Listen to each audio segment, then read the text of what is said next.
Hello my book lovelies, my name is Mills from A Read of Mills of course, and welcome to my YouTube channel. Yes, you've heard it first. I'm trying to do some long form content. Now I know I have a lot of humour and a lot of fun in my short form content, but let's see if I can do a little bit more of a deep dive into some of my favourite books that I read in the month of June, slightly in the month of July as well. There's one honourable mention because I just think we have to talk about it in some detail. So buckle up, let's dive in, and if you enjoy this, make sure you like, comment and subscribe to my brand new YouTube page. Let's go. At one point she does compare the brothers' length, would you say?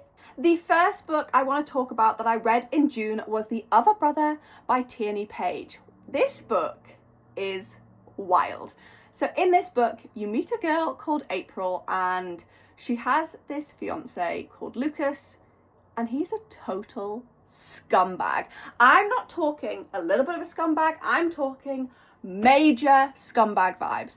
He is on social media messaging girls pictures, videos, provocative things, like the things he thinks that's acceptable. That I thought the cheating trope was bad, but Lucas takes the cheating trope to a whole other level.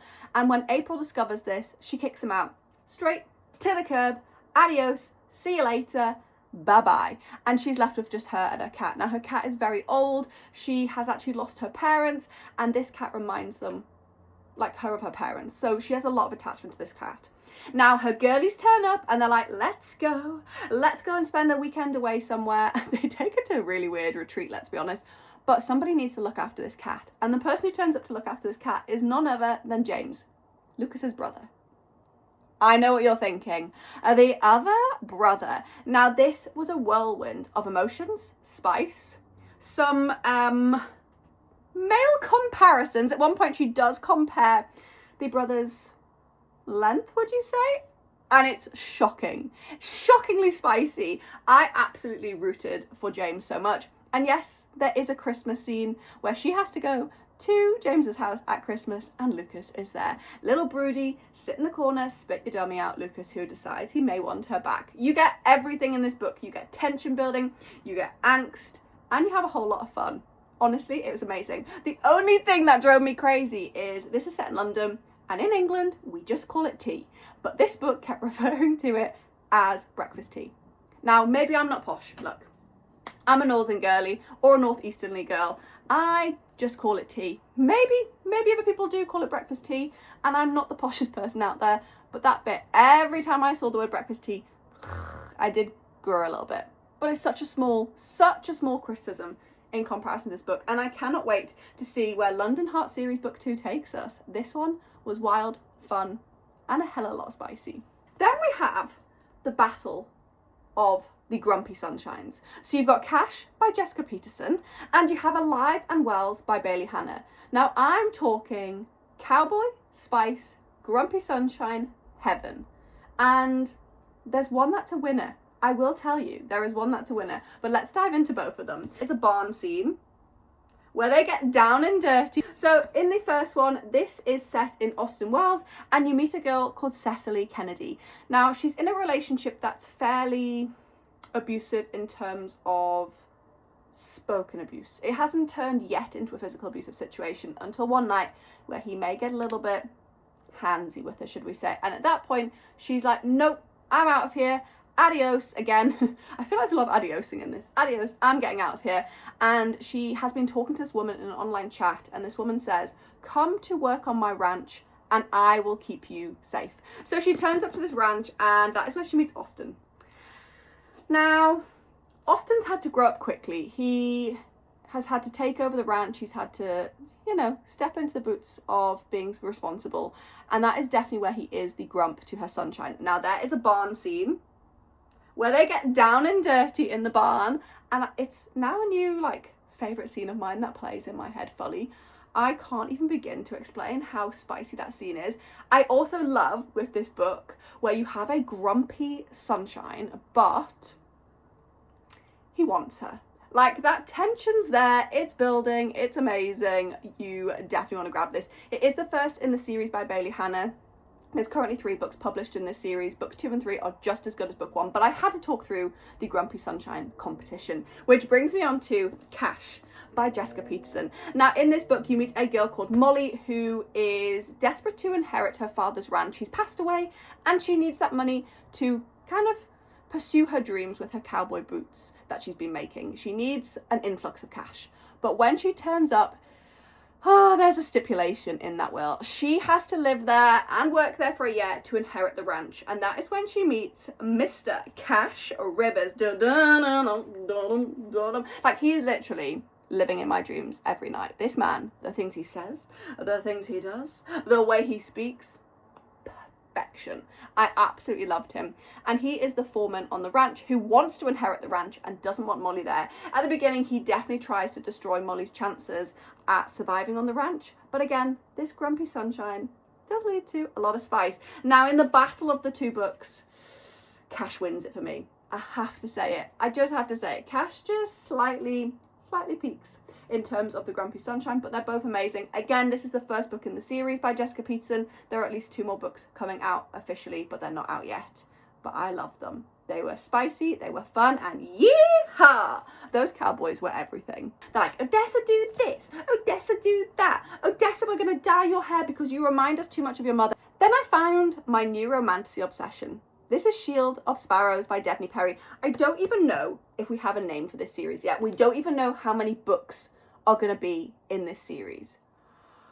But wow, did this hook me in. Now, I'm a person who loves spice. There wasn't that much in here till near the end of the book, but it had me hooked from the beginning. The characters are lovable, the world building is easy to get into, and there is so much intrigue that you cannot put this book down.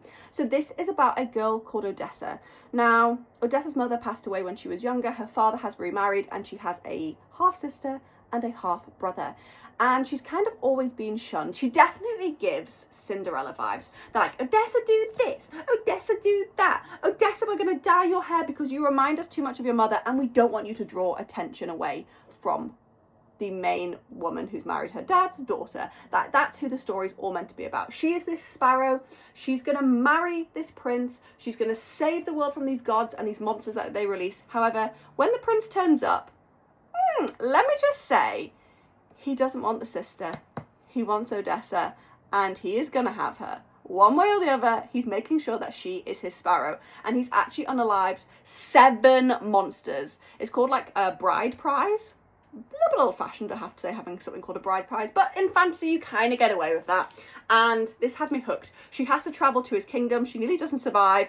There's so much deceit and deception in this book as well. I did kind of guess some of the deception we were going to have.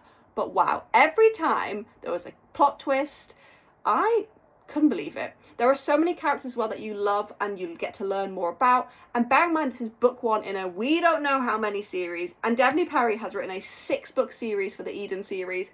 This had me hooked.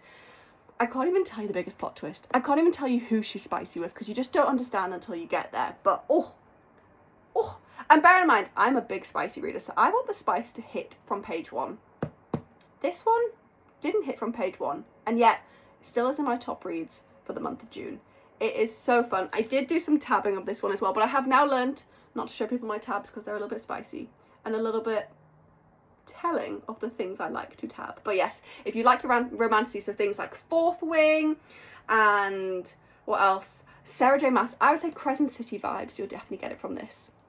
It's so good. Do not be that person who sleeps on this and goes, I'm going to wait till the rest of the series comes out because you're going to see spoilers. Even I want to tell you spoilers just to make sure that you read it now. Oh, honey, I ain't no cowboy. I ain't here doing no cowboy things. I'm making whiskey. Then we have the first book in the Borbin Boy series by Victoria Wilder. This is Bourbon and Lies. This is about a girl called Lainey who has literally saved a girl from this man who's kept her captive. And at that point, a police officer is like, there's something dodgy about this man. I'm going to put you in cowboy witness protection. It's not official. Nobody knows she's in this cowboy witness protection, but this police officer was a friend of Lainey's dad and is like, Lainey, I'm going to keep you safe. Your dad's no longer here to keep you safe, but I'm going to look out for you. So she takes Lainey to the Borbin Boys' ranch? I don't know the correct word because every time Lainey calls Mr. Grant Fox a cowboy, he tends to say, oh, honey, I ain't no cowboy. I ain't here doing no cowboy things. I'm making whiskey. And the grandfather as well. It's that, honestly, the boys in this series are so good. This is the first book of a trilogy. Lainey is a red flag. Mr. Grant Fox, is a green flag. And I just absolutely devoured this. I ate it up. You get a little bit of thriller, mystery vibes as well because of the incident that Lainey's seen.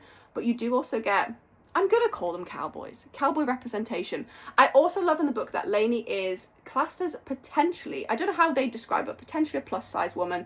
And when people comment on her weight at a book event, a book club, she's not someone who's going to sit back and let them do it. She likes her size. She likes how she looks. And she's going to go home to a bathtub and eat some pizza in it and be happy with the way she is. But not before she calls them out and puts them all in their place and says, and yes, Mr. Grant Fox is amazing in bed. Thank you for asking. That scene will forever live in my head as one of my favourite scenes of the series. The second book in the series, you have a single dad trope, and in the third book, you have a brother's best friend trope. But for me, the scene setting in this one was just so good. I couldn't put it down. I was kicking and screaming, and you guys will be too. Yeehaw! I know it's not cowboys, but we're going to pretend it is. But because her name was on it, I was just expecting something a little bit different from it. Then the final book I want to talk about is a book by Lisa Jewell that technically was published in July, but I had an advance copy of it and I just want to talk about it in terms of, I guess, my disappointment. Was this still an amazing book? This is Don't Let Him In by Lisa Jewell, yes. But I didn't feel like this was a Lisa Jewell book. And I know authors try and change the way they write, try and draw in new audiences. I get it. And I understand the concept was very different to something I've ever read by her. If I didn't know Lisa Jewell had written this, I probably would have loved this book. But because her name was on it, I was just expecting something a little bit different from it. Did it still deliver on psychological thriller? Yes. Did it still have me hooked? Yes. Did I see that ending coming, or the plot twist coming, or the concept coming? No. Did I wish she'd written a female main character? Yeah, I did. And I think that's why I love Lisa Jewell so much as an author. She absolutely can portray these female main characters in a way that you're feral to read more. And I actually think it fell a little bit flat having a main male character with all this deception going on. I kind of wish it was a female main character. I kind of wish she turned this story on its head. So in this book, you meet a man, and I can't even tell you his name because he has so many, and I don't want to tell you his real name. He is a bit of a con artist, and he's been doing this for years. This story jumps timelines, it jumps characters, but you don't know which character you're following at which times until the character's name's said, or their child's name's said, or you find out a little bit about them. And you're jumping back and forwards in this timeline, trying to work out how this story is going to interlink. Sometimes he's very good at conning. I mean, some of them have had children with them, some of them have taken out loans, and sometimes he's not very good at conning. Police reports may have been made. He may have had to go on the run and change his names multiple times. And honestly, the things that unfold in this story had me going, sorry, he's managed to do what? Did I just wish it was a female main character? Yes. I still loved the book. I still thought the book was amazing. But for Lisa Jewell, please write women. I just think the way you write women is so amazing that this fell a little bit flat for me, knowing it was a book that you had written. Did I still recommend it? Yeah, I would. So please don't let that put you off it. If this is the first Lisa Jewell book you're reading, I still think you're really going to enjoy it. I just know the emotional experience I normally get from her writing style.